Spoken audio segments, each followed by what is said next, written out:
নিয়মিত অফিস করছেন বটিয়াঘাটা ৬ নং বালিয়াডাঙ্গা ইউনিয়ন পরিষদের ভারপ্রাপ্ত চেয়ারম্যান।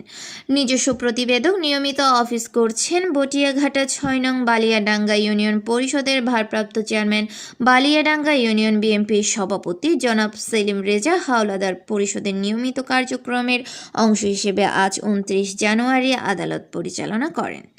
উল্লেখ্য, গত ৫ই আগস্টের পর থেকে ডাকা দিয়েছিলেন চেয়ারম্যান আসাবুর রহমান, যার বিরুদ্ধে একাধিক দুর্নীতি, চাল আত্মসাতের অভিযোগ রয়েছে। আওয়ামী লীগ স্বৈরাচারের সহযোগিতায় গতকাল ইউনিয়নের অফিস করেন জোরপূর্বক, কিন্তু আজ তার আর কোনো খোঁজ নেই।